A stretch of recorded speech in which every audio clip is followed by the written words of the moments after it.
இரண்டு சாட்சிகள் யார்? இது ஒரு பெரிய ஒரு தேடுதல், ஒரு போதகங்கள் இதில் ஓடிக்கிட்டு இருக்குது. இரண்டு சாட்சிகள் யார்? இவர்கள் மனிதர்களா? இவர்கள் சாட்சி சொன்னது முடிந்து விட்டதா அல்லது இன்னமும் இவர்களுக்காக காத்திருக்க வேண்டுமா? வெளிப்படுத்தல் 11வது அதிகாரத்தில் முதல் 2 வசனம் ஏற்கனவே பார்த்துட்டோம். தேவாலயத்தை அளந்து பார் அப்படின்றது. 3வது வசனத்திலிருந்து 12ஆம் வசனம் வரைக்கும் இந்த இரண்டு சாட்சிகள் பற்றி தீர்க்க தரிசனங்கள் இருக்குது. இரண்டு சாட்சிகள் வெளிப்படுத்தின விசேஷம் 11வது அதிகாரம் 3வது 4வது வசனத்தை படிக்கலாம். என்னுடைய 2 சாட்சிகளும் 2 வஸ்திரம் உடுத்திக் கொண்டிருக்கிறவர்களாய் 1260 நாளளவும் தீர்க்க தரிசனம் சொல்லும்படி அவர்களுக்கு அதிகாரம் கொடுப்பேன். பூலோகத்தின் ஆண்டவருக்கு முன்பாக நிற்கிற 2 ஒலிவ மரங்களும் 2 விளக்கு தண்டுகளும் இவர்களே. இவங்க 2 சாட்சிகள். அவங்க என்னென்ன பண்றாங்க? 2 வஸ்திரம் உடுத்தி கொண்டிருக்கிறாங்க. அப்படின்னா பெரிய துக்கத்தில் இருக்கிறாங்கன்னு சொல்லி அர்த்தம். துக்கத்தில் இருந்துக்கிட்டு 1260 நாள் தீர்க்க தரிசனம் உரைக்கிறார்கள். அது மட்டும் இல்லாமல் அவங்கள கண்டுபிடிக்கிறதுக்கு 2 க்ளூ கொடுத்துருக்கிறாரு. அவங்க 2 பேரையும் பார்த்து 2 ஒலிவ மரங்கள், 2 விளக்கு தண்டுகள். ஒலிவ மரம்னா ஆலிவ் ட்ரீஸ், விளக்கு தண்டு கேண்டல் ஸ்டிக்ஸ் அப்படின்னு சொல்லி சொல்லப்பட்டிருக்குது. விளக்கு தண்டுகள், ஒலிவ மரங்கள் அப்படின்னா என்னன்றதை நம்ம செக் பண்ணி பார்க்கலாம். இதே மாதிரி ஒரு தரிசனம் யோவானுக்கு மட்டும் இல்லை, ஜக்கரியாவுக்கும் பழைய ஏற்பாட்டில் கொடுக்கப்பட்டிருக்கு. கிட்டத்தட்ட இதே மாதிரியான தரிசனம் ஜக்கரியா 4வது அதிகாரத்தில் 2வது வசனத்திலிருந்து வாசிக்கிறேன். நீ காண்கிறது என்னவென்று கேட்டார். அதற்கு நான், இதோ முழுவதும் பொன்னினால் செய்யப்பட்ட குத்து விளக்கை காண்கிறேன். அதன் உச்சியில் அதன் கிண்ணமும் அதன் மேல் 7 அகல்களும் அதன் உச்சியில் இருக்கிற அகல்களுக்கு போகிற 7 குழாய்களும் இருக்கிறது. அதன் அருகில் கிண்ணத்துக்கு வலதுபுறமாக ஒன்றும் அதற்கு இடதுபுறமாக ஒன்றும் ஆக 2 ஒலிவ மரங்கள் இருக்கிறது என்றேன். இங்கேயும் 2 ஒலிவ மரங்கள் இருக்குன்னு சொல்லி ஜக்கரியா சொல்றான். திரும்ப ஜக்கரியா அதே 4வது அதிகாரத்தில் 11வது 12வது வசனங்கள். பின்பு நான் அவரை நோக்கி, குத்து விளக்குக்கு வலதுபுறமாகவும் அதற்கு இடதுபுறமாகவும் இருக்கிற இந்த 2 ஒலிவ மரங்கள் என்னவென்று கேட்டேன். மறுபடியும் நான் அவரை நோக்கி, 2 பொற்குழாய்களின் வழியாய் தொங்கி பொன்னிறமான எண்ணெயை தங்களிலிருந்து இறங்க பண்ணுகிறவைகளாகிய ஒலிவ மரங்களில் 2 கிளைகள் என்னவென்று கேட்டேன். அவன் கேள்வி கேட்குறான், இவர்கள் யாருன்னு சொல்லி. இப்போ விளக்கு தண்டுனா யாரு அப்படின்றதுக்கான தெளிவான பதில் நமக்கு வசனங்கள்ல இருக்கு. விளக்கு தண்டுனா அது ஒரு சபையை குறிக்கிற ஒரு விஷயம். கேண்டல் ஸ்டிக் மீன்ஸ் அ சர்ச். வெளிப்படுத்தின விசேஷம் 1வது அதிகாரம் 20வது வசனத்தில் ஏசப்பா எக்ஸ்பிளைன் பண்ணிடுறாரு. என் வலது கரத்தில் நீ கண்ட 7 நட்சத்திரங்களின் ரகசியத்தையும் 7 பொன் குத்து விளக்குகளின் ரகசியத்தையும் எழுது. அந்த 7 நட்சத்திரங்களும் 7 சபைகளின் தூதர்களாம். நீ கண்ட 7 குத்து விளக்குகளும் 7 சபைகளாம். 7 குத்து விளக்கும் 7 சபைனா, குத்து விளக்குனா என்ன அர்த்தம்? சபை அப்படின்னு தான் அர்த்தம். ஏசப்பா சொல்லிட்டாருன்னா இதுக்கு மேலே வசனம் பார்க்க தேவையில்லை. இருந்தாலும் நம்ம வசனங்கள் செக் பண்ணி பார்க்கலாம். மத்தேயு 5:14 நீங்கள் உலகத்துக்கு வெளிச்சமாக இருக்கிறீர்கள். மலையின் மேல் இருக்கிற பட்டணம் மறைந்திருக்க மாட்டாது. யாரை பார்த்து நீங்கள்ன்றாரு? சபையை பார்த்து தான். You are the light of the world. நீங்கள் உலகத்துக்கு வெளிச்சமாக இருக்கிறீர்கள். யார் வெளிச்சம் கொடுப்பா? Candle stick. கேண்டல் ஸ்டிக் விளக்கு தண்டு தான் வெளிச்சத்தை கொடுக்கும். ஸோ அவர் சபையை பார்த்து நீங்கள் உலகத்துக்கு வெளிச்சமாக இருக்கிறீர்கள், நீங்கள் தான்ப்பா கேண்டல் ஸ்டிக், நீங்கள் தான் குத்து விளக்குன்னு சொல்லி சொல்கிறார். யோவான் 5வது அதிகாரத்தில் 35வது வசனம். அவன் எரிந்து பிரகாசிக்கிற விளக்கா இருந்தான். யாரை பார்த்து சொல்கிறாரு? ஜான் த பேப்டிஸ்ட். யோவான் ஸ்நானகனை பார்த்து அவன் எரிந்து பிரகாசிக்கிற விளக்கா இருந்தான். அவனும் ஒரு விளக்கு தண்டா, இந்த விளக்கு தண்டில் ஒரு அங்கத்தினராக இருந்தான். பிலிப்பியர் 2வது அதிகாரம் 14வது வசனம். நான் வீணாக ஓடினதும் வீணாக பிரயாசப்பட்டதும் இல்லை என்கிற மகிழ்ச்சி கிறிஸ்துவின் நாளில் எனக்கு உண்டாயிருப்பதற்கு ஜீவ வசனத்தை பிடித்து கொண்டு உலகத்திலே சுடர்களைப் போல பிரகாசிக்கிற நீங்கள் அப்படின்னு சொல்லி பவுல் சொல்றான். எப்படி இருக்கிறோமா? சுடர்களைப் போல பிரகாசிக்கிறோம். காரணம் என்னன்னா, நம்ம விளக்கு தண்டில் அங்கத்தினர்கள், நம்ம சபையாகிய விளக்கு தண்டில் அங்கத்தினர்களாக இருக்கிறதுனால உலகத்திலே சுடர்களைப் போல பிரகாசிக்கிறோம்னு சொல்லி சொல்றான். எபேசியர் 5:8 முற்காலத்தில் நீங்கள் அந்தகாரமாய் இருந்தீர்கள், இப்பொழுதோ கர்த்தருக்குள் வெளிச்சமாய் இருக்கிறீர்கள். வெளிச்சத்தின் பிள்ளைகளாய் நடந்து கொள்ளுங்கள். வெளிச்சமாய் ஏன் இருக்கிறோம்? ஏன்னா நம்ம விளக்கு தண்டா இருக்கிறோம். சபைக்குள்ளார விளக்கு தண்டா இருக்கிறோம். பட் அவங்க விளக்கு தண்டு மட்டும் கிடையாது, ஒலிவ மரம்னு சொல்லி அவங்கள பற்றி சொல்லப்பட்டிருக்கு. இது இன்னொரு க்ளூ. ஒலிவ மரம், ஆலிவ் ட்ரீ. ஆலிவ் ட்ரீனாலும் அது சபை தான், சர்ச் தான் அப்படின்னு சொல்லி எழுதியிருக்குது. ரோமர் 11வது அதிகாரம் 17வது வசனம். சில கிளைகள் முறித்து போடப்பட்டிருக்க காட்டு ஒலிவ மரமாகிய நீ அவைகள் இருந்த இடத்தில் ஒட்ட வைக்கப்பட்டு ஒலிவ மரத்தின் வேருக்கும் சாரத்துக்கும் உடன் பங்காளி அப்படின்னு சொல்லி சொல்றாரு. காட்டு ஒலிவ மரம்னு சொல்லி யாரை பார்த்து சொல்றாரு? ரோமர் சபை, அதாவது ஜென்டைல் கிறிஸ்டியன் சபை, ஜென்டைல் கிறிஸ்டியன் சர்ச், அவங்கள பார்த்து காட்டு ஒலிவ மரம் அப்படின்னு சொல்லி சொல்றாரு. ரோமர் 11:24 சுபாவத்தின்படி காட்டு ஒலிவ மரத்திலிருந்து நீ வெட்டப்பட்டு சுபாவத்திற்கு விரோதமாய் நல்ல ஒலிவ மரத்திலே ஒட்ட வைக்கப்பட்டிருந்தால் சுபாவ கிளைகளாகிய அவர்கள் தங்கள் சுய ஒலிவ மரத்திலே ஒட்ட வைக்கப்படுவது அதிக நிச்சயமாமே. இது யாரை பார்த்து சுபாவ கிளைகள்னு சொல்றாரு? இது இஸ்ரவேல் மக்களை பார்த்து சுபாவ கிளைகள், natural olive tree. So 2 olive tree இருக்குது. ஒன்று நேச்சுரல் ஆலிவ் ட்ரீ, இன்னொன்று வந்து காட்டு ஒலிவ மரம் அப்படின்னு சொல்லி 2 டைப் ஆஃப் ஆலிவ் ட்ரீயை பற்றி பேசுகிறார். எரேமியா 11:16 ஒரு கன்ஃபர்மேஷன் இருக்குது. இஸ்ரேலை பார்த்து எரேமியா என்ன சொல்கிறாரு? கிரீன் ஆலிவ் ட்ரீன்னு சொல்லி சொல்கிறார். எரேமியா 11:16 நல்ல கனி உண்டாயிருக்கிற நேர்த்தியும் பச்சையுமான ஒலிவ மரம் என்னும் பேரை கர்த்தர் உனக்கு இட்டார். ஆனால் மகா அமளியின் சத்தமாய் அதை சுற்றிலும் நெருப்பை கொளுத்துகிறார், அதன் கொம்புகள் முறிக்கப்பட்டது. இஸ்ரேலை பார்த்து என்ன சொல்றாரு? பச்சைமான ஒலிவ மரம் அப்படின்ற பேரை தான் கர்த்தர் இஸ்ரேலுக்கு இட்டார். கிரீன் ஆலிவ் ட்ரீ அப்படின்றதான் இஸ்ரேலோட பேரு. ஸோ இந்த 2 சாட்சிகள் யார்? யூத சபை மற்றும் புறஜாதி கிறிஸ்தவ சபை. இந்த 2 சபைகள் தான் 2 சாட்சிகள். இவர்கள் மனிதர்கள் கிடையாது. மனிதர்கள் ஏன் கிடையாது அப்படின்றத நம்ம பார்த்தோம்னாக்க, இவங்க ஏன் எலியாவா இருக்க முடியாது, ஏன் ஏனோக்கா இருக்க முடியாது, ஏன் வந்துட்டு இவங்க மோசேவா இருக்க முடியாதுன்னா, இவங்க எவ்வளவு நாள் சாட்சி கொடுக்குறாங்க? 1260 நாள் கிடையாது, 1260 வருஷம். ஒரு தனி மனிதன் 1260 வருஷம் வந்துட்டு சாட்சி கொடுக்கறதுக்கு முடியாது. ஸோ இந்த கள்ள போதகத்தையும் ஆண்டவர் இயேசு வந்துட்டு உடைச்சிட்டாரு. இந்த 2 சாட்சிகள், it is Jewish church and gentile Christian church. But யூதர்கள் சபையா?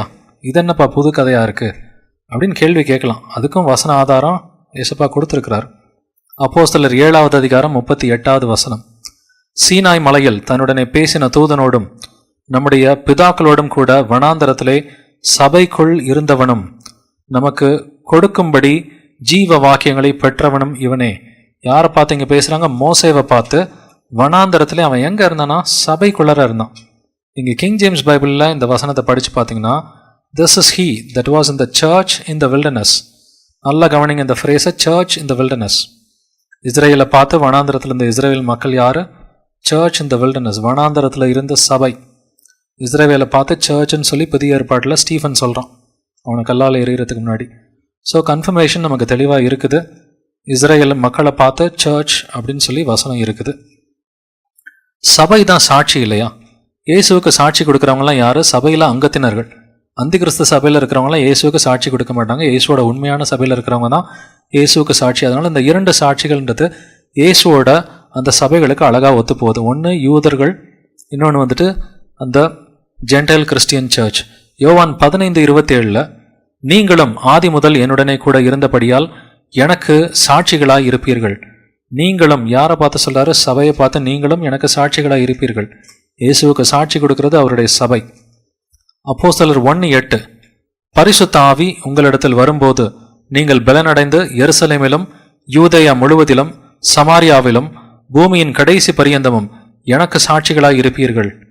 எனக்கு சாட்சிகளாய் இருப்பீர்கள்னு யாரை பார்த்து சொல்றாரு? தன்னை பின்பற்ற உண்மையான சபையை பார்த்து எனக்கு சாட்சின்னு சொல்லி சொல்றாரு. அப்போஸ்தலர் 2:32 இந்த இயேசுவை தேவன் எழுப்பினார், இதற்கு நாங்கள் எல்லாரும் சாட்சிகளாய் இருக்கிறோம். நாங்கள் எல்லாரும் இயேசுவை பின்பற்ற உண்மையான சபையை பார்த்து நாங்கள் எல்லாரும் இயேசுவுக்கு சாட்சிகளாக இருக்கிறோம். இயேசுவுக்கு உண்மையான சபை வந்துட்டு இயேசுவோட பிள்ளைகள். இதில் ஆரம்பத்தில் இருந்தவங்க யூதர்கள், gentile Christian church, Jewish Christian church, ரெண்டுமே இயேசுவை நம்புகிற பிள்ளைகள் தான். அப்போஸ்தலர் 3:15 ஜீவாதிபதியை கொலை செய்தீர்கள், அவரை தேவன் மரித்தோரிலிருந்து எழுப்பினார், அதற்கு நாங்கள் சாட்சிகளாக இருக்கிறோம். இங்கே யூத கிறிஸ்தவர்கள் இருக்கிறாங்க, நாங்கள் சாட்சிகளாக இருக்கிறோம். அப்போஸ்தலர் 5:32 இந்த சங்கதிகளை குறித்து நாங்கள் அவருக்கு சாட்சிகளாக இருக்கிறோம். நாங்கள் அவருக்கு சாட்சிகளாக இருக்கிறோம். மீண்டும் இங்கே கிறிஸ்தவர்கள், யூதர்கள், இயேசுவை நம்புகிற யூதர்களும் இயேசுவை நம்புகிற கிறிஸ்தவர்களும் இதில் அங்கத்தினர்களாக இருக்கிறாங்க. அப்போஸ்தலர் 10:39 யூதருடைய தேசத்திலும் எருசலேமிலும் அவர் செய்தவர்கள் எல்லாவற்றிற்கும் நாங்கள் சாட்சிகளாக இருக்கிறோம் அப்படின்னு சொல்லி மீண்டும் அப்போஸ்தலர் 10வது அதிகாரத்தில் பேதுரு தான் இங்கேயும் பேசுகிறான். நாங்கள் சாட்சிகளாக இருக்கிறோம். நாங்கள்னு யாரை சொல்கிறோம்? இதில் நிறைய பேர் வந்துட்டு யூத கிறிஸ்தவர்கள், கொஞ்சம் பேர் ஜென்டைல் கிறிஸ்டின் வேர்ல்ட்லேருந்து வந்திருக்கிறாங்க. அப்போஸ்தலர் 22:15 நீ கண்டவைகளையும் கேட்டவைகளையும் குறித்து சகல மனுஷருக்கு முன்பாக அவருக்கு சாட்சியாய் இருப்பாய். அவருக்கு சாட்சியாய் இருப்பாய். ஸோ அவரோட சபையை பார்த்து தான் சாட்சி அப்படின்னு சொல்லி சொல்றார். அப்போஸ்தலர் 23:11 அன்று ராத்தியிலே கர்த்தர் பவுலின் அருகே நின்று, பவுலை திடன்கொள், நீ என்னை குறித்து எருசலேமிலே சாட்சி கொடுத்தது போல ரோமாவிலும் சாட்சி கொடுக்க வேண்டும். யாரை பார்த்து சொல்றாரு? ஒரு ஜூவிஷ் கிறிஸ்டியன் பால். அவர் ஒரு யூத கிறிஸ்தவன். வெளிப்படுத்தின விசேஷம் 20வது அதிகாரம் 4வது வசனம். அன்றியும் நான் சிங்காசனங்களை கண்டேன், அவைகளின் மேல் உட்கார்ந்தார்கள், நியாய தீர்ப்பு கொடுக்கும்படி அவர்களுக்கு அதிகாரம் அளிக்கப்பட்டது. இயேசுவை பற்றிய சாட்சி நிமித்தமும் தேவனுடைய வசனத்து நிமித்தமும் சிறைச்சேதம் பண்ணப்பட்டவர்களுடைய ஆத்மாக்களையும் மிருகத்தையாவது அதன் சொரூபத்தையாவது வணங்காமலும் தங்கள் நெற்றியிலும் தங்கள் கையிலும் அதன் முத்திரையை தரித்து கொள்ளாமலும் இருந்தவர்களையும் கண்டேன். அவர்கள் உயிர்த்து கிறிஸ்துவுடனே கூட 1000 வருஷம் அரசாண்டார்கள். இவங்கெல்லாம் யாரு? இயேசுவை பற்றிய சாட்சி நிமித்தம் கொல்லப்பட்டவர்கள். இயேசுவுக்கு சாட்சி கொடுத்த பெரிய கூட்டம் இருக்குது. இதில் அநேகர் யூத கிறிஸ்தவர்களாக இருந்திருப்பாங்க. இதில் ஒரு பெரிய கூட்டம் ஜென்டைல் கிறிஸ்டியன்ஸாகவும் இருந்திருப்பாங்க. யூத சபை மற்றும் புறஜாதி கிறிஸ்தவ சபை, இவங்க 2 பேர் தான் 2 சாட்சிகள் அப்படின்றது ரொம்ப தெளிவாக இருக்குது. இயேசுவே சொல்லியிருக்கிறாரு 2 சாட்சி போதும்னு சொல்லி புதிய ஏற்பாடு பழைய ஏற்பாடில் வசனங்கள் இருக்குது. மத்தேயு 18:16 அவன் செவி கொடாமற் போனால் 2-3 சாட்சிகளுடைய வாக்கினாலே சங்கதிகளெல்லாம் நிலைவரப்பரும்படி 2 வரை உன்னுடனே கூட்டிக் கொண்டு போ. 2 சாட்சி இல்லை 3 சாட்சி 2 தாராளமாக போதுன்றதுனால வெளிப்படுத்தல் விசேஷத்தில் 2 சாட்சியை கொடுத்துருக்கிறார். இது உபாகமம் 19:15 இருக்குது. 2-3 சாட்சிகளுடைய வாக்கினாலே காரியம் நிலைவரப்பட வேண்டும். 2 கொரிந்தியர் 13:1 அப்போஸ்தலன் பவுல் சொல்றான், இந்த 3ஆம் தரம் நான் உங்களிடத்திற்கு வருகிறேன், சகல காரியங்களும் 2-3 சாட்சிகளுடைய வாக்கினால் நிலைவரப்படும். 2 சாட்சி தாராளமாக போதுமானது. ஆனால் நம்ம முக்கியமாக புரிஞ்சுக்க வேண்டியது இது தனி மனிதர்கள் கிடையாதுன்னு எப்படி புரிஞ்சுக்கலாம்? ஒரு தீர்க்க தரிசன நாள், ஒரு ஆண்டுன்றத எசேக்கியேல் 4வது அதிகாரம் 6வது வசனத்தில் பார்த்துருக்குறோம். என்னாகமம் 14:34 பார்த்துருக்குறோம். ஒவ்வொரு நாள் ஒவ்வொரு வருஷம் அப்படின்ற இந்த day for a year principle பார்த்துருக்குறோம். இந்த பிரின்சிபலை நம்ம கன்சிஸ்டண்ட்டாக அப்ளை பண்ணிக்கிட்டே இருக்கணும். தானியேல் புஸ்தகத்திலையும் வெளிப்படுத்தல் விசேஷத்துலையும் அநேக நம்பர்ஸ் இருக்குது. கன்சிஸ்டண்ட்டாக அப்ளை பண்ணோம். Because no prophecy is for private interpretation. Prophecy தீர்க்க தரிசனங்கள் எதுவும் சுய தோற்றம் உடையதாக இருக்காது. 2 வஸ்திரம் உடுத்தி 1260 வருடம் தீர்க்க தரிசனம் உரைத்தாங்க அப்படின்ட்டு வசனம் சொல்லுது. வெளிப்படுத்தின விசேஷம் 11:3 என்னுடைய 2 சாட்சிகளும் 2 வஸ்திரம் உடுத்தி கொண்டிருக்கிறவர்களாய் 1260 நாளளவும் தீர்க்க தரிசனம் சொல்லும்படி அவர்களுக்கு அதிகாரம் கொடுப்பேன்.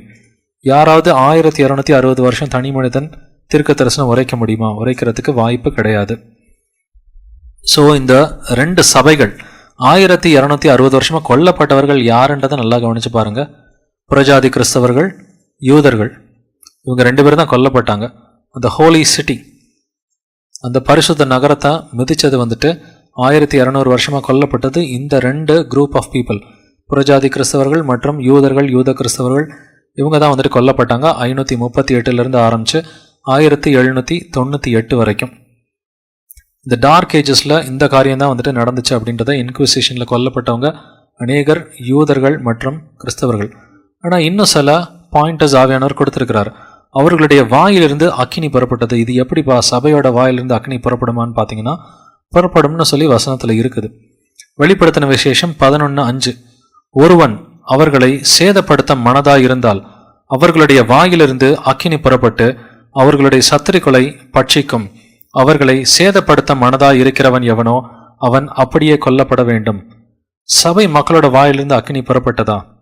செக் பண்ணி பார்க்கலாம். எரேமியா 23:29 எரேமியா 23:29 என் வார்த்தை அக்கினியை போலும் கண்மலையை நொறுக்கும் சம்மட்டியைப் போலும் இருக்கிறதல்லவா என்று கர்த்தர் சொல்லுகிறார். யாருடைய வார்த்தை அக்கினி? அவருடைய வார்த்தை, கர்த்தருடைய வார்த்தை அக்கினின்னு சொல்லியிருக்கிறார். சொன்னதோட விடல. எரேமியா 5:14 ஆகையால் சேனைகளின் தேவனாகிய கர்த்தர் சொல்லுகிறது என்னவென்றால், நீங்கள் இந்த வார்த்தையை சொன்னபடியால் இதோ நான் உன் வாயிலிட்ட என் வார்த்தைகளை அக்கினியும் இந்த ஜனத்தை விறகுமாக்குவேன், அது இவர்களை பட்சிக்கும். இதோ நான் உன் வாயிலிட்ட என் வார்த்தைகளை. ஸோ இயேசுவோட பிள்ளைகள் வாயில் இருக்கிற அந்த வார்த்தைகள்லாம் என்னது? ஏசப்பாவோட வார்த்தைகள் எல்லாம் வந்துட்டு அக்கினி போல இருக்கும். அது யாரை பட்சிக்குமா? இந்த ஜனத்தை. அந்த பொய் கூட்டம் இருக்குது, கள்ள கிறிஸ்தவர்கள், அந்த ஜனங்களை போய் பட்சிக்கும்னு சொல்லி வசனத்தில் தெளிவாக இருக்கு. இந்த ஜனத்தை விறகுமாக்குவேன் என்று கர்த்தர் சொல்லுகிறார். எரேமியா 1:10 அவர் நம்மளெல்லாம் எதுக்காக வச்சிருக்கிறார்னு நீங்கள் நினைக்கிறீங்க? பார், பிடுங்கவும் இடிக்கவும் அழிக்கவும் கவிழ்க்கவும் கட்டவும் நாட்டவும் உன்னை நான் இன்றைய தினம் ஜாதிகளின் மேலும் ராஜ்யங்களின் மேலும் ஏற்படுத்தினேன் என்று கர்த்தர் என்னுடனே சொன்னார். அவருடைய உண்மையான பிள்ளையா யாராலையும் எதுவும் பண்ண முடியாது. எரேமியாவை கொல்றதுக்கு அத்தனை முறை ட்ரை பண்ணாங்க, யாராலையும் கடைசி வரைக்கும் எரேமியாவை டச் பண்ணவே முடியல. ஸோ இதுதான் அவரோட பிள்ளைகளுக்கு கிடைக்கிற பரிசு. அவருடைய பிள்ளைகளோட வாயில அவருடைய வார்த்தை அக்கினியை போல இருக்கும். அது அவருக்கு கீழ்ப்படியாத பிள்ளைகளை வந்துட்டு விறகு போல பட்சித்து போடும். தீர்க்க தரிசனம் சொல்லி வருகிற நாட்களிலே மழை பெய்யாது. இது என்னப்ப மழை பெய்யாது? வெளிப்படுத்தின விசேஷம் 11:6 அவர்கள் தீர்க்க தரிசனம் சொல்லி வருகிற நாட்களிலே மழை பெய்யாதபடிக்கு வானத்தை அடைக்க அவர்களுக்கு அதிகாரம் உண்டு.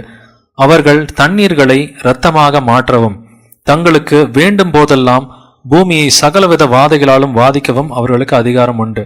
மழை பெய்யாதுன்னா இது என்ன டைப் ஆஃப் மழை?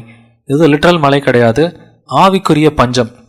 ஆவிக்குரிய பஞ்சத்தை பற்றி ஆமோஸ்ல ஏற்கனவே சொல்லிட்டாரு. ஆமோஸ் 8:11 இதோ நான் தேசத்தின் மேல் பஞ்சத்தை அனுப்பும் நாட்கள் வரும், ஆகார குறைவினால் உண்டாகிய பஞ்சம் அல்ல, ஜலக்குறைவினால் உண்டாகிய தாகமும் அல்ல, கர்த்தருடைய வசனம் கேட்க கிடையாத பஞ்சத்தை அனுப்புவேன் என்று கர்த்தராகிய ஆண்டவர் சொல்லுகிறார். ஸோ இப்படிப்பட்ட ஒரு பஞ்சத்தை, ஆவிக்குரிய ஒரு பஞ்சம், வசனம் இல்லாம 1000 வருஷத்துக்கு மேல சபை இருந்துச்சு. 1200 1300 வருஷத்துக்கு மேல வந்துட்டு வசனம் இல்லாம, ஒரு பிரிண்டட் பைபிள் கையில இல்லாம அநேக மக்கள் வந்துட்டு இறந்து போயிருக்கிறாங்க. ஸோ இதுதான் ஆவிக்குரிய பஞ்சம். இந்த பஞ்சத்தை பற்றி தான் வெளிப்படுத்தல் விசேஷத்துல அந்த 2 சாட்சிகளோட காலத்துல சொல்லப்பட்டிருக்குது. அவர்கள் தண்ணீர்களை இரத்தமாக மாற்றினார்கள் அப்படின்ற தீர்க்க தரிசனமும் இருக்குது. அதே வெளிப்படுத்தல் 11:6 அவர்கள் தண்ணீர்களை இரத்தமாக மாற்றவும் தங்களுக்கு வேண்டும் போதெல்லாம் பூமியை சகலவித வாதைகளாலும் வாதிக்கவும் அவர்களுக்கு அதிகாரம் உண்டு. தண்ணீர்கள்லாம் இரத்தமாக மாறுச்சா? நம்ம அநேக தண்டனைகளில் பார்த்தோம் தண்ணீர்கள் இரத்தமாக மாறுச்சு அப்படின்றத வந்துட்டு நம்ம ட்ரம்பட்ஸில் பார்த்தோம், எக்காலங்களில் பார்த்தோம். அது மட்டும் இல்லாமல் நம்ம கோபாக்கினின் கலசங்கள்லேயும் வந்துட்டு தண்ணீர்கள்லாம் இரத்தமாக மாறுச்சு. குறிப்பாக வந்துட்டு 1ஆம் கலசம் 2ஆம் கலசத்தில் கொல்லப்பட்டவர்களோட எண்ணிக்கையை பார்த்தீங்கன்னா அந்த தண்ணீர்கள்னால் என்ன அர்த்தம்? வெளிப்படுத்தல் 17-15 படி ஜனங்களும் கூட்டங்களும் ஜாதிகளும் பாஷைக்காரரும். தண்ணீர்களை ரத்தமாக மாற்றுறதுனா இயேசுவை எதுக்கிற ஆட்கள் எல்லாம் கொல்லப்படுறதான் தண்ணீர்களை வந்துட்டு ரத்தமாக மாற்றுறது. இது அநேக தடவை நடந்திருக்குதுன்றத நம்ம இந்த சீல்ஸ், ட்ரம்பட்ஸ், வயல்ஸில் பார்த்துருக்குறோம். மிருகம் அவர்களோட யுத்தம் பண்ணி அவர்களை கொன்று போடும் அப்படின்னு 11:7 இருக்குது. அவர்கள் தங்கள் சாட்சியை சொல்லி முடித்திருக்கும் போது பாதாளத்திலிருந்து ஏறுகிற மிருகம் அவர்களோட யுத்தம் பண்ணி அவர்களை ஜெயித்து அவர்களை கொன்று போடும். இது நடந்துச்சான்னு பார்த்தீங்கன்னா நடந்துச்சு. வெளிப்படுத்தல் 13:7 கன்ஃபர்மேஷன் இருக்குது. மேலும் பரிசுத்தவான்களோட யுத்தம் பண்ணி அவர்களை ஜெயிக்கும்படிக்கு அதற்கு அதிகாரம் கொடுக்கப்பட்டதும் அல்லாமல் ஒவ்வொரு கோத்திரத்தின் மேலும் பாஷைக்காரர் மேலும் ஜாதிகள் மேலும் அதற்கு அதிகாரம் கொடுக்கப்பட்டது. ஸோ பரிசுத்தவான்களோட யுத்தம் பண்ணோம். யுத்தம் பண்ணி அந்த சாட்சிகளை, அந்த பரிசுத்தவான்களை அது கொன்று போடும். ஸோ இயேசுவோட சபையை இந்த மிருகம் கொன்னுச்சான்னு பார்த்தீங்கன்னா கொன்னது அப்படின்னு சொல்லி சரித்திரம் சொல்லுது. தானியேல் 7:22 கன்ஃபர்மேஷன் இருக்குது. இந்த கொம்பு பரிசுத்தவான்களோட யுத்தம் பண்ணி அவர்களை மேற்கொண்டது என்று கண்டேன். தானியேல் 7:25 வந்துட்டு அவன் பரிசுத்தவான்களை ஒடுக்குவான், அவன் கையில் ஒப்பு கொடுக்கப்படுவார்கள் பரிசுத்தவான்கள்லாம் அப்படின்ற அந்த கன்ஃபர்மேஷன் நமக்கு இருக்குது.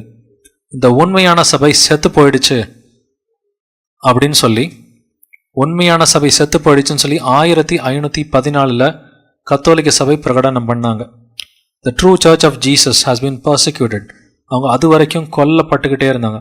1200 ஆரம்பிச்சு திரும்ப லட்சக்கணக்கில் திரும்ப கொல்லப்பட்டுக்கிட்ட, குறிப்பாக பிரான்ஸ், ஜெர்மனி, இட்டலி இந்த மாதிரி ஊர்களில் உண்மை கிறிஸ்தவர்கள் கொல்லப்பட்டுக்கிட்டே இருந்தாங்க. மே மாதம் தேதியை நல்லா கவனிச்சு பாருங்கள். மே மாதம் 1514 5th லேட்டரன் கவுன்சில், இதில் கத்தோலிக்க சபை என்ன சொல்கிறான்? There is an end of resistance to the papal rule and religion. Opposers there exist no more. The whole body of Christendom is now seen to be subjected to its head, the Pope. உண்மை சபை செத்து போயிருச்சு, நமக்கு எதிரிகளே கிடையாது, Bible believing Christians யாருமே இல்லை, எல்லாத்தையும் கொளுத்திட்டோம், அவங்களோட பைபிளையும் கொளுத்திட்டோம், சபை செத்து போயிருச்சுன்னு சொல்லி பிரகடனம் பண்ணது நமக்கு இன்றைக்கி ப்ரூஃபாக ஆவியானவர் கொடுத்துருக்கிறாரு. இதுதான் வந்துட்டு அந்த 2 சாட்சிகளோட சாவு. ரோம் தான் அந்த மகாநகரம் அப்படின்றத நம்ம ஏற்கனவே பார்த்தோம். காரணம் என்ன? அந்த 2 சாட்சிகள் எங்கே செத்து விழுவாங்க? அந்த மகாநகரத்தில் தான் செத்து விழுவாங்க அப்படின்ற தீர்க்க தரிசன வசனங்கள் இருக்குது. வெளிப்படுத்தின விசேஷம் 11:8. அவர்களுடைய உடல்கள் மகாநகரத்தின் விசாலமான வீதியிலே கிடக்கும். அந்த நகரம் சோதோம் என்றும் எகிப்து என்றும் ஞானார்த்தமாய் சொல்லப்படும். அதிலே நம்முடைய கர்த்தரும் சிலுவையிலே அறையப்பட்டார். அந்த மகாநகரம் எந்த நகரம் அப்படின்றத நம்ம ஏற்கனவே செக் பண்ணி பார்த்தோம். வெளிப்படுத்தல் 14:8 பாபிலோன் மகாநகரம், ரோம் தான் அந்த மகாநகரம், ரோம ராஜ்யத்தில் தான் மக்கள் கொல்லப்பட்டாங்க. வெளிப்படுத்தல் 17:18 மகாநகரம்ன்றது வந்துட்டு பூமியிலே ராஜ்யபாரம் பண்ணும் மகாநகரம், பூமியின் ராஜாக்கள் மேல் ராஜ்யபாரம் பண்ணும் மகாநகரம் இங்கேயும் ரோம் தான். வெளிப்படுத்தல் 18:10 பாபிலோன் மகாநகரம், இங்கேயும் இது ரோம குறிக்கிற ஒரு விஷயம்தான். வெளிப்படுத்தல் 18:16 மகாநகரமே அப்படின்னு சொல்லப்படுற நகரம் ரோம் தான். வெளிப்படுத்தின விசேஷம் 18:18 இந்த மகாநகரத்திற்கு ஒப்பான நகரம் உண்டோ, இதுவும் ரோம குறிக்கிற ஒரு விஷயம்தான். வெளிப்படுத்தல் 18:21 பாபிலோன் மகாநகரம் அப்படின்னு சொல்லி ரொம்ப தெளிவாக இருக்குது. இந்த 2 சாட்சிகள் எங்கே செத்து கிடந்தாங்களாம்? மகாநகரத்தில் செத்து கிடந்தாங்க. அதாவது ரோம் இல்லை, ரோம ராஜ்யத்தில், யூரோப்பில் தான் வந்துட்டு அநேக உண்மை கிறிஸ்தவர்கள் கொல்லப்பட்டாங்க. ஆனால் அந்த ஊருக்கு இன்னொரு பேர் இருக்குது, சோதோம் என்றும் எகிப்து என்றும் ஞானார்த்தமாய் சொல்லப்படும். சோதோம் என்றும் எகிப்து என்றும் ரோம் நகரத்தை வந்துட்டு பார்த்து சொல்லுவாங்களா? சோதோம்னு சொல்லி எதுக்காக சொல்கிறாங்க? சோதோம்னா என்னது? சோதோம்னா ஓரின சேர்க்கை. அதுக்காக தான் வந்துட்டு லோத்தின் காலத்தில் வந்துட்டு சோதோம் குமாராவை அழிச்சு போட்டார். ஓரின சேர்க்கை இன்னைக்கு எங்கே ஜாஸ்தி இருக்குதுன்னு சொல்லி பார்த்தீங்கன்னா ரோமன் கத்தோலிக்க சபையில் தான் அந்த ஓரின சேர்க்கை ரொம்ப ஜாஸ்தியாக இருக்குது. இதை பற்றி ஒரு புஸ்தகமே வெளியாக இருக்குது. இப்போ இது ரீசெண்டாக வெளியான ஒரு புஸ்தகம் தான். இதில் கார்டியன் நியூஸ் பேப்பர்லேருந்தே இதுக்கான இன்ஃபர்மேஷன்லாம் இருக்குது. இந்த நியூஸ் கட்டிங்கில் என்ன சொல்லுது? 4 in 5 Vatican priests are gay. Book claims 80% Roman கத்தோலிக்க பாதிரியார்கள்லாம் சோதோமில் நடந்த வேலைகள் ஓரின சேர்க்கையில் ஈடுபட்டிருக்கிறாங்க. நியூயார்க் போஸ்ட் என்ன சொல்லுது? 80% of priests in the Vatican are gay. இப்போ ரீசெண்டாக ரிலீஸ் ஆன புஸ்தகம், தேதியை பார்த்தீங்கன்னா February 14, 2019. CNN homosexuality is rampant at the Vatican. இது எல்லாமே சாதாரண வெப்சைட் கிடையாது, எல்லாமே பெரிய news agencies. CNN, Guardian, New York Post, New York Times, the Vatican's gay overlords, இதெல்லாம் இப்போ ரீசெண்டாக எழுதப்பட்ட விஷயங்கள். செக்குலர் சோர்சஸ் இது எல்லாமே. இதனால தான் வந்துட்டு அந்த ஊருக்கு பேர் ஞானார்த்தமாய், இது லிட்ரல் கிடையாது, ஞானார்த்தமாய் ஸ்பிரிச்சுவலாக அப்படின்ற அந்த வார்த்தையை கொடுத்துட்டார். சோதம் என்று அழைக்கப்படும். எகிப்துன்னு சொல்லி எதுக்காக இதை அழைக்கிறாங்க? எகிப்தில் என்ன ஸ்பெஷாலிட்டி? சிலைகள். எகிப்தினாலே சிலைகள், சிலை வழிபாடு அதிகமாக பண்ணுற சபை ரோமன் கத்தோலிக்க சபை. அதிலே நம்முடைய கர்த்தரும் சிலுவையிலே அறையப்பட்டார். என்னப்பா ரோமில் எப்போ நம்ம கர்த்தர் சிலுவையில் அறையப்பட்டார்? அவர் எருசலேமில் அல்லவா அறையப்பட்டார் அப்படின்ற ஒரு கேள்வி நமக்கு இருக்கலாம். நான் திரும்ப ஒரு கேள்வி கேட்குறேன், அவர் எருசலேமில் அறையப்பட்டாரா? எருசலேமுக்குள்ளார அறையப்பட்டாரா? எருசலேமுக்கு வெளியில் அறையப்பட்டாரா? வசனத்தில் பார்க்கலாம். கரெக்ட். வெளிப்படுத்தின விசேஷம் 11:8 அவர்களுடைய உடல்கள் மகா நகரத்தின் விசாலமான வீதியிலே கிடக்கும். அந்த நகரம் சோதோம் என்றும் எகிப்து என்றும் ஞானார்த்தமாய் சொல்லப்படும். அதிலே நம்முடைய கர்த்தரும் சிலுவையிலே அறையப்பட்டார். அதிலே Jesus was not crucified in the city of Jerusalem. ஏசப்பா எருசலேம் நகரத்துக்கு உள்ளார அவர் சிலுவையில் அறையப்படலை, எருசலேம் நகரத்துக்கு வெளியில தான் அறையப்பட்டார். எருசலேம் நகரத்துக்கு வெளியில யாருடைய ஆளுகை இருந்தது? ரோம ராஜ்யம், சீசரோட ஆளுகை. It was a Roman province. So ஏசப்பா எங்கே கொல்லப்பட்டார்? Technically it was Rome. ரோம ராஜ்யத்தோட எல்லைக்குள்ளார தான் ஏசப்பா கொல்லப்பட்டார்.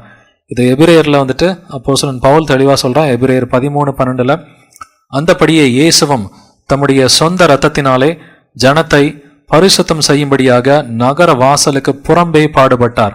அவர் நகரத்துக்குள்ள இல்லை, எருசலேமுக்குள்ளார அவர் பாடுபடல, நகர வாசலுக்கு வெளியில ரோம ராஜ்யத்தோட எல்லையில தான் அவர் பாடுபட்டார். மார்க் 15:20 அவரை பரியாசம் பண்ணின பின்பு சிவப்பான அங்கியை கழற்றி அவருடைய வஸ்திரங்களை அவருக்கு உடுத்தி அவரை சிலுவையில் அறையும்படி வெளியே கொண்டு போனார்கள். நகரத்திற்கு வெளியே கொண்டு போய் தான் அவர் சிலுவையில் அறைஞ்சாங்க. அவர் ரோம ராஜ்யத்தோட எல்லைக்குள்ளார தான் அவர் இறந்து கிடந்தது. ரோம ராஜ்யத்தோட எல்லை. அதுலேயே நம்முடைய கர்த்தரும் சிலுவையிலே அறையப்பட்டார். அன்னைக்கு மட்டுமா அவரை சிலுவையில் அறைஞ்சாங்க? இவங்க டெய்லி அவரை சிலுவையில் அறையிறாங்க. எப்படி அறையிறாங்க? ரோமன் கேத்தலிக் மாஸ்ல வந்துட்டு அவங்க என்ன சொல்றாங்க? It is a bloodless crucifixion அப்படின்னு சொல்றாங்க. ஏசப்பா சிலுவையில் அறையப்பட்டார் தான். அவருடைய ரத்தங்கள்லாம் வந்துட்டு அவருடைய ரத்தம் நம்மளுடைய பாவங்கள் எல்லாம் கழுவல. டெய்லி ஏசப்பாவை சிலுவையில் நம்ம பழி கொடுக்கணும், அவருடைய ரத்தத்தை நீங்கள் குடிக்கணும் அப்படின்னு சொல்லி அந்த ரத்தம் குடிக்க சொல்கிறாங்க. டெய்லி அவருடைய அந்த அப்ப ரசத்தை அதில் லிட்ரலாக இது ஏசப்பாவோட உடல், லிட்ரலாக இது ஏசப்பாவோட ரத்தம், அதனால் விழுந்து கும்பிடு அப்படின்னு சொல்லி தான் சிலை வழிபாடு பண்ண வைக்கிறாங்க. The height of deception Roman Catholic சபையில் பார்த்தீங்கன்னாக்க இந்த மாசை விடுறதுக்கு, இந்த பூசையை விடுறதுக்கு எந்த ஒரு ரோமன் கேத்தலிக்கும் ஒத்துக்கிறது ரொம்ப கஷ்டமான விஷயம். சிலை வழிபாட்டை கூட விட்டுருவாங்க. இந்த பூசையை விடுறதுக்கு ரொம்ப கஷ்டப்படுவாங்க. காரணம் என்னன்னாக்கா the highest form of prayer is the mass அப்படின்னு சொல்லி ஒரு பெரிய டிசப்ஷனை கிரியேட் பண்ணியிருக்கிறாங்க. அந்த வேஃபர் எடுத்து காமிக்கும் பொழுது, அந்த அப்பத்தை வேஃபர் எடுத்து காமிக்கும் பொழுது எல்லாரும் விழுந்து கும்பிடணும். காரணம் என்னன்னா அது இயேசுவின் உடல், லிட்ரலாக அது இயேசுவின் உடல். இயேசுவே என்ன சொல்லியிருக்கிறாரு? மாம்சம் ஒன்றுக்கும் உதவாது, ஆவியே விருப்பிக்கும். நான் சொல்லுகிற வசனம் ஆவியாயும் ஜீவனமாக இருக்கிறது அப்படின்னு சொல்லி மாம்சம் ஒன்றுக்கும் உதவாதுன்னு சொல்லியிருக்கிறார். ஆனால் இது ஒரு தவறாக ஒரு டிசப்ஷனில் அவங்க வச்சுருக்கிறாங்க. இயேசுவை அவங்க தினம் குரூசிஃபை பண்ணுறாங்க. இது டெய்லி ரோமன் கேத்தலிக் சபையில் நடந்துட்டுருக்கு. இது பர்பச்சுவல் சாக்ரிஃபைஸ் அப்படின்னு சொல்லி அவங்க தெளிவாக சொல்லியிருக்கிறாங்க. catholic.comலேருந்து நமக்கு இதுக்கு ப்ரூஃப் இருக்குது. வேட்டிக்கன் சோர்ஸில், வேட்டிக்கன் வெப்சைட்லேருந்தே இதுக்கு நமக்கு தெளிவான ப்ரூஃப் இருக்குது. கேட்டகிசமில் அவங்க சொல்கிறாங்க இட்ஸ் அ பிளட்லெஸ் குரூசிஃபிக்ஷன் அப்படின்னு சொல்லி அவங்களோட வேட்டிக்கன் வெப்சைட்லேருந்தே நமக்கு தெளிவான ப்ரூஃப் இருக்குது. ஸோ இயேசுவை சிலுவையில் அரைஞ்சது ரோமன் சோல்ஜர்ஸ் தான். அது ரோமன் ப்ராவின்ஸில் தான் அவங்க அரைஞ்சாங்க. இன்னமும் இயேசுவை சிலுவையில் அரைஞ்சிக்கிட்டு இருக்கிறாங்க. அவர்களுடைய உடல்களை 3.5 நாள் பார்ப்பார்கள் அப்படின்ற தீர்க்க தரிசனமும் இருக்குது. வெளிப்படுத்தல் 11:9 ஜனங்களிலும் கோத்திரங்களிலும் பாஷைக்காரர்களும் ஜாதிகளிலும் உள்ளவர்கள் அவர்களுடைய உடல்களை 3.5 நாள் வரைக்கும் பார்ப்பார்கள். அவர்களுடைய உடல்களை கல்லறைகளில் வைக்க ஒட்டார்கள். இது நிறைவேறியதா? இது என்சைக்ளோபீடியா பிரிட்டானிக்காலேருந்து எடுத்த அஃபீஷியல் இன்ஃபர்மேஷன். 1823 ரிலீஸ் ஆன encyclopedia பிரிட்டானிக்காவில் everything was quiet, every heretic exterminated, and the whole Christian world supinely acquiescing in the enormous absurdities inculcated on them by the Roman Church. 3.5 வருஷம் எல்லாமே அமைதியாக இருந்துச்சு. எந்த 3.5 வருஷம்? 1514 மே மாதம் தொடங்கி 1517 வரைக்கும் அந்த 3.5 வருஷம் எந்த ஒரு ப்ராட்டஸ்டாண்டும் எழும்பல, எந்த ஒரு ரோம ராஜ்யத்துலேயும் வந்துட்டு கிறிஸ்தவர்களுக்குள்ளார அமளி உண்டாகலை, யாருமே பைபிளை தூக்கிட்டு போதிக்கிறதுக்கு வரல அப்படின்றத வந்துட்டு என்சைக்ளோபீடியாவில் வந்துட்டு தெளிவாக எழுதியிருக்கிறாங்க. காரணம் என்னென்னா 1514 எல்லா பைபிள் பிலீவிங் கிறிஸ்டின்ஸும் செத்து போயிட்டாங்க அப்படின்னு சொல்லி அவங்க வந்துட்டு பிரகடனம் பண்ணாங்க. ஆனால் 3.5 வருஷத்தில் என்ன ஆச்சுன்னு பாருங்கள். ஜீவ ஆத்மா அவர்களுக்குள்ளார போச்சு. பூமியில் குடியிருக்கிறவர்கள் சந்தோஷப்பட்டு கலிகூர்ந்தார்கள். ஸோ எல்லா உண்மை கிறிஸ்தவர்களையும் 1514 கொண்டுட்டு அவங்களாம் மகிழ்ந்து களி கூர்னாங்க அப்படின்றது அவங்களோட ரெக்கார்ட்ஸ்லேருந்து எடுக்க முடியும். யோவான் 16 இதை ஏசப்பாவே சொல்றார். மெய்யாகவே மெய்யாகவே நான் உங்களுக்கு சொல்லுகிறேன், நீங்கள் அழுது புலம்புவீர்கள், உலகமோ சந்தோஷப்படும். நீங்கள் துக்கப்படுவீர்கள், ஆனாலும் உங்கள் துக்கம் சந்தோஷமாக மாறும். நீங்கள் அழுகிறப்ப அவங்க சந்தோஷப்படுவாங்க. இப்படி இயேசுவோட உண்மையான பிள்ளைகளை கொல்லும் பொழுது அவங்களாம் என்ன பண்ணுறாங்க? சந்தோஷப்பட்டு களி கூர்ந்தார்கள். ஸோ இப்போ அந்தி கிறிஸ்து போப் என்ன பண்ணான்? போப் லியோ X அவன் வந்து இந்த 5th லேட்டரன் கவுன்சிலில் நம்ம எல்லாரையும் கொண்டுட்டோன்னு சொல்லி ஒரு பெரிய பார்ட்டி கொடுத்தான் எல்லாருக்கும். இனிமேட்டு நமக்கு எதிரிகள் கிடையாது, உண்மை கிறிஸ்தவர்கள் எல்லாரும் செத்துட்டாங்க, நம்ம எல்லாரும் எரிச்சிட்டோம், பைபிள்களை எரிச்சிட்டோம், இனிமேட்டு நம்மளை எதிர்க்கிறதுக்கு ஆள் இல்லைன்னு சொல்லி இந்த 5th லேட்டரன் கவுன்சிலில் எல்லா கார்டினல்ஸ் பிஷப்ஸ்க்கு வந்துட்டு ஒரு பெரிய ஒரு செலிப்ரேஷன் கொண்டாடினார் அப்படின்றதையும் பார்க்கணும். ஆனால் அந்த செலிப்ரேஷன் நிலைச்சு நிற்கலை. 3.5 நாளுக்கு பின்பு தேவனிடத்திலிருந்து ஜீவ ஆவி அவர்களுக்குள்ளே பிரவேசித்தது அப்படின்னு சொல்லி வசனத்தில் 11:11 இருக்குது. இந்த ஜீவ ஆவி எப்படி பிரவேசித்தது? எசேக்கியேல் 37வது அதிகாரத்தில் உலர்ந்த எலும்புகளோட அந்த பேரபிள் பற்றி நீங்கள் பார்த்துருப்பீங்க. எசேக்கியேல் 37:3 அவர் என்னை நோக்கி, மனுபுத்திரனே, இந்த எலும்புகள் உயிர் அடையுமா என்று கேட்டார். அதற்கு நான், கர்த்தராகிய ஆண்டவரே, தேவரீர் அதை அறிவீர் என்றேன். அப்பொழுது அவர், நீ இந்த எலும்புகளை குறித்து தீர்க்க தரிசனம் உரைத்து அவைகளை பார்த்து சொல்ல வேண்டியது என்னவென்றால், உலர்ந்த எலும்புகளே, கர்த்தருடைய வார்த்தையை கேளுங்கள். கர்த்தராகிய ஆண்டவர் இந்த எலும்புகளை நோக்கி, இதோ நான் உங்களுக்குள் ஆவியை பிரவேசிக்க பண்ணுவேன், அப்பொழுது உயிர் அடைவீர்கள். இது எப்படிப்பட்ட உயிர்த்தெழுதல்? லிட்டரான உயிர்த்தெழுதலா? இல்லை, இது ஆவிக்குரிய உயிர்த்தெழுதலை குறிக்கிற ஒரு விஷயம். ரோமர் 8:11 அன்றியும் இயேசுவை மரித்தோரிலிருந்து எழுப்பினவருடைய ஆவி உங்களில் வாசமாயிருந்தால், கிறிஸ்துவை மரித்தோரிலிருந்து எழுப்பினவர் உங்களில் வாசமாயிருக்கிற தம்முடைய ஆவியினாலே சாவுக்கு ஏதுவான உங்கள் சரீரங்களையும் உயிர்ப்பிப்பார். இது என்ன விதமான உயிர்த்தெழுதல்? இதுவும் ஆவிக்குரிய உயிர்த்தெழுதலை குறிக்கிற ஒரு விஷயம். ஸோ இந்த ஆவிக்குரிய உயிர்த்தெழுதலை பற்றி தான் அந்த 2 செத்துப்போன சாட்சிகளுக்குள்ளார ஜீவ ஆவி போகுது. ஜீவ ஆவி போய் அவங்க எழும்புறாங்க. எப்படி எழும்புறாங்க? மார்ட்டின் லூத்தர் எத்தனாம் தேதி? இந்த கேப் பார்த்தீங்கன்னா மே 5ஆம் தேதி 1514 சபை செத்து போயிருச்சுன்னு சொல்கிறாங்க. அக்டோபர் 31 1517 விட்டன்பர்க் சர்ச்சில் போயிட்டு மார்ட்டின் லூத்தர் ஆணி அடிக்கிறார். 95 தீசிஸ், வாங்க எல்லாரும் பேசலாம், கத்தோலிக்க சபையில் இவ்வளோ விஷயங்கள் தவறாக இருக்குது அப்படின்னு சொல்லி ஆணி அடிக்கிறார். 3.5 நாள், 3.5 வருஷம், ஒரு நாள் ஒரு வருஷம் கணக்கு. 3.5 வருஷம் சபை செத்து போயிருச்சுன்னு சொன்னாங்க. கிட்டத்தட்ட அப்படி தான் இருந்துச்சு. ஸோ அந்த டைமில் மார்ட்டின் லூத்தரை வச்சு நிறையா பைபிள் படிக்க வச்சார். ஆனால் இது தனி நபர் அல்ல. மார்ட்டின் லூத்தர் தனி நபர் இல்லை, அவரோட சேர்ந்த அந்த நிறைய பேர் இருந்தாங்க. Reformers John Wycliffe, William Tyndale and Cotton Mather, நிறைய பேர் இருந்தாங்க. இந்த மாதிரி உண்மையான சபையை ஏசப்பா போய் எழுப்பினார். இது எல்லாமே 1517 அப்புறம் நடந்தது. திரும்பவும் அதே encyclopedia Britannica 1823 in 1517 the empire of superstition received its first attack, its death blow almost from Martin Luther. Empire of superstition யார்? இது ரோமன் கத்தோலிக்க சபையை பார்த்து எம்பையர் ஆஃப் சூப்பர்ஸ்டிஷன் அப்படின்னு சொல்கிறாரு. இது என்சைக்ளோபீடியா பிரிட்டானிக்கா ரெக்கார்ட்ஸ்லேருந்து எடுத்தது. அவர்கள் காலூன்றி நின்றார்களா? கண்டிப்பாக நின்னாங்க. அதுக்கப்புறம் தான் நம்ம ரிலீஜியஸ் ஃப்ரீடம் கிடைச்சது. 1517 ரெஃபர்மேஷனுக்கு அப்புறம் தான் பெரிய ரிலீஜியஸ் ஃப்ரீடம் கிடைச்சது. கையில் பைபிள் கிடைச்சது. அதுக்கப்புறம் தான் அவர்கள் காலூன்றி நின்றார்கள்னு சொல்லி வெளிப்படுத்தல் 11:11 எழுதியிருக்குது. இந்த ரெஃபர்மேஷன் ஐரோப்பா முழுக்க பரவுச்சு. இது மார்ட்டின் லூத்தர்ன்ற ஒரு ஆளால் உண்டானது கிடையாது. டிண்டேல் பைபிள் அதுக்கப்புறம் தான் வந்துச்சு. 1517 அப்புறம் நடந்த விஷயங்களை பாருங்கள். 1517 மார்ட்டின் லூத்தர் ஸ்டார்ட் பண்ணுறாரு ஜெர்மனியில். அடுத்து இங்கிலாண்டில் William Tyndale 1525 Tyndale Bible release ஆகுது. டிண்டேல் அதுக்கப்புறம் கொளுத்துறாங்க. 1536 டிண்டேலை உயிரோடு கொளுத்துறாங்க. அப்படியும் ஒன்றும் அவங்களால முடியல. கிங் ஜேம்ஸ் பைபிள் ஸ்டார்ட் ஆகுது. 1611 கிங் ஜேம்ஸ் பைபிள் வருது. பிரிண்டிங் ப்ரெஸ் வருது. நிறையா புஸ்தகங்கள் பைபிள் பிரிண்ட் ஆகி வெளியில் மக்களோட கைகளுக்கு போகுது. மக்கள் அதை வாங்கி புசிக்கிறாங்க. புசிச்சதுக்கப்புறம் ரட்சிக்கப்படுறாங்க. ஸோ இவங்க ரட்சிக்கப்படுறது தான் இந்த சபை உயிரோடு எழும்புறது. இந்த 2 சாட்சிகளும் உயிரோடு எழும்புறது. அவர்களை பார்த்தவர்களுக்கு என்ன ஆச்சா? மிகுந்த பயம் உண்டாயிற்று. இதுதான் அந்த சமயத்தில் நடந்தது. ரோமன் கத்தோலிக்க சபை கதி கலங்கி போயிடுச்சு. அப்போ தான் கவுன்சில் ஆஃப் ட்ரெண்ட்னு சொல்லி 1545 கொண்டு வந்தோம். 1517 இவர் ஆணி அடிக்கிறார் மார்ட்டின் லூத்தர். 1545 20 வருஷத்தில் பயந்து போய் பெரிய கவுன்சில் கூட்டி 18 வருஷமாக பிளான் போட்டாங்க. இந்த உண்மை கிறிஸ்தவர்களை எப்படி கொல்றது அப்படின்னு சொல்லி 18 வருஷமாக பிளான் போட்டு இன்னைக்கு கடந்த 100 வருஷத்தில் அவங்க சக்ஸஸ்ஃபுல்லாக கொண்டு வந்துட்டாங்க. இது 500 வருஷ பிளானிங். 400 வருஷம் அவங்களால முடியல. கடந்த 100 வருஷத்தில் ராப்சர், ஃபியூச்சரிசம், ப்ரீட்டரிசம், இந்த மாதிரி தவறான கொள்கைகள், ஈவன் எக்யூமெனிசம், இந்த மாதிரி தவறான கொள்கைகளை கொண்டு கம்ப்ளீட்டாக ப்ராட்டஸ்டன்ட் உலகையே வஞ்சிச்சிட்டாங்க. நேற்று நம்ம தெளிவாக பார்த்தோம் எத்தனை சபைகள் போய் கையெழுத்து போட்டிருக்காங்க. பேப்டிஸ்ட், மெத்தடிஸ்ட், அனபாப்டிஸ்ட், எவ்வளோ சபைகள், எல்லாம் ஏஜி சபைகள், சிஎஸ்ஐ சபைகள் எல்லாரும் போய் இன்னைக்கு போட கையெழுத்து போட்டாங்க. வஞ்சனை தான் அவனோட நம்பர் 1 ட்ரிக்காக இருக்கும். அவர்களை பார்த்தவர்களுக்கு பயம் உண்டாயிற்று. 11:11 இது எழுதியிருக்குது. ஸோ எல்லாரும் பயந்து போய் மக்கள்லாம் என்ன பண்ணாங்க? பைபிள் படிக்க ஆரம்பித்தாங்க. இது உண்மையிலே தவறாக தான் இருக்குமோ, நம்ம வசனத்தை வாசிக்கலான்னு சொல்லி இவங்க வசனத்தை வாசிக்க ஆரம்பித்தாங்க.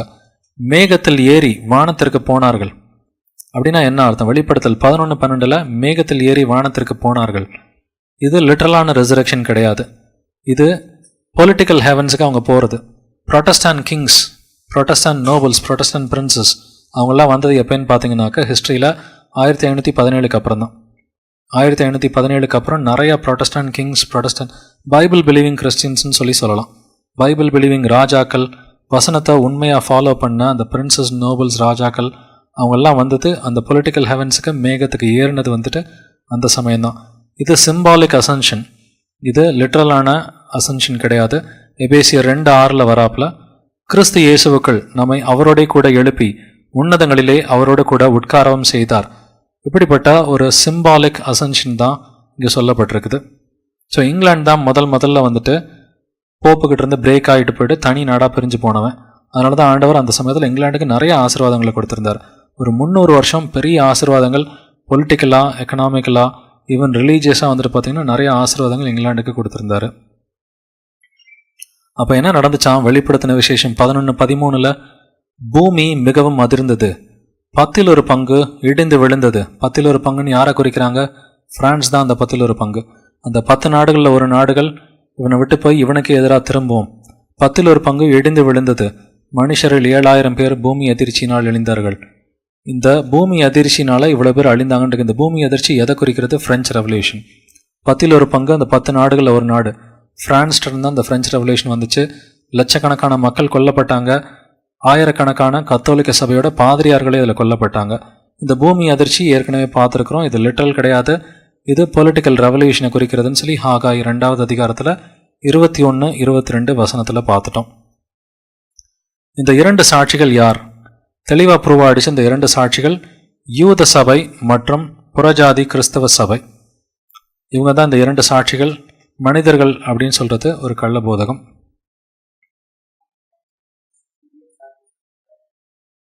அது நம்ம ஏற்கனவே பார்த்தோம். 1260 இயர்ஸ் இவங்க சாட்சி சொன்னாங்க. இரட்டு வஸ்திரம் உடுத்தி 1260 வருடம் தீர்க்க தரிசனம் உரைத்தார்கள் அப்படின்றத நம்ம ஏற்கனவே ஒரு தடவை டிஸ்கஸ் பண்ணோம். இதில் 538 ஆரம்பித்து 1798 வரைக்கும் இவங்க இரட்டு வஸ்திரம் உடுத்திருந்தாங்க. இன்றைக்கி யோசிச்சு பாருங்கள், இயேசுவின் சபை இரட்டு வஸ்திரம் உடுத்தி இருக்குதா? இல்லை. ஐரோப்பாவில் இயேசுவின் சபை இரட்டு வஸ்திரம் உடுத்தி இருக்குதா? இல்லை. அந்த ரிலீஜியஸ் ஃப்ரீடம் 200-300 வருஷத்துக்கு முன்னாடி கிடச்சிருச்சு. அந்த ரிலீஜியஸ் ஃப்ரீடம் கிடச்சதுக்கப்புறம் இரட்டு வஸ்திரத்தை கலைந்து போட்டுட்டாங்க. ஆனால் எப்போல்லாம் வந்துட்டு இரட்டு வஸ்திரத்தை கலைந்து போடுறாங்களோ அப்போல்லாம் கள்ள போதகம் உள்ளுக்குள்ளார வந்துடும். இதுக்கு 2 பெரிய எக்ஸாம்பிள்ஸை நம்மளால் பார்க்க முடியும். முதல் எக்ஸாம்பிள், கான்ஸ்டன்டைன் ராஜா வந்துட்டு ஒரு ரிலீஜியஸ் ஃப்ரீடம் கொடுக்குறான் 313 கிறிஸ்தவர்களை கொல்லக்கூடாதுன்னு சொல்லி. முந்தின நாள் வரைக்கும் செத்துக்கிட்டு இருந்தவங்களாம் அடுத்த நாள் வந்துட்டு பதவிக்காக சண்டை போட ஆரம்பிச்சு சபை அப்போ ஒரு பகுதி விழுந்து போச்சு. அடுத்து 2வது வந்துட்டு கத்தோலிக்க சபை இந்த உண்மையான கிறிஸ்தவர்களை வந்துட்டு கொண்டுகிட்டு இருந்த சமயத்தில் வந்துட்டு பார்த்திங்கன்னா அப்போ அந்த ப்ரொட்டஸ்டன்ட் ரெஃபர்மேஷன் வந்துச்சு. இந்த ரெஃபர்மேஷன் வந்த சமயத்தில் அப்போ ரிலீஜியஸ் ஃப்ரீடம்லாம் அவங்களுக்கு கிடச்சி கொஞ்ச நாள் கழித்து இந்த ப்ரொட்டஸ்டன்ட் சபைகளும் வந்துட்டு கெட்டு போயிட்டாங்க. ஸோ இது எப்பொழுதும் நடக்கும். ஒரு ரிலீஜியஸ் ஃப்ரீடம் வரும்பொழுதெல்லாம் சபை வந்துட்டு அதில் ஒரு பகுதி கெட்டு போய்கிட்டே வந்துட்டு இருக்கும். ஸோ நம்மளோட வேலை வசனத்தை படித்து இவ்வளோ விஷயங்கள் ஆவியானவர் வெளிப்படுத்தியிருக்கிறாரு. 1260 வருஷம் சபை வந்துட்டு இரட்டு வஸ்திரம் உடுத்தி சாட்சி கொடுத்துக்கிட்டே இருந்துச்சு ஏசப்பாவுக்காக. ஸோ இப்படிப்பட்ட காலங்களில் அநேகர் வந்துட்டு கோடிக்கணக்கான மக்கள் வந்துட்டு இறந்து போயிருக்கிறாங்க. ஸோ இதெல்லாம் நம்ம மனசில் வச்சுட்டு இவங்களாம் நம்ம சகோதர சகோதரிகள், அவங்களோட ரத்தத்துக்கு வந்துட்டு கேள்வி கேட்குறதுக்கு நம்மளும் கடமைப்பட்டிருக்கிறோம். நம்ம பண்ண வேண்டியது ஒன்று தான், அந்த ஃபால்ஸ் ப்ராஃபஸி எல்லாத்தையும் எக்ஸ்போஸ் பண்ணிக்கிட்டே இருக்க வேண்டியது தான் நம்மளோட வேலை. நீ மீண்டும் தீர்க்க தரிசன முறை அப்படின்னு சொல்லி ஆண்டவர் நமக்கு அதிகாரம் கொடுத்துருக்கிறாரு. நம்ம அதை பண்ண வேண்டியது தான் நம்மளோட கடமை.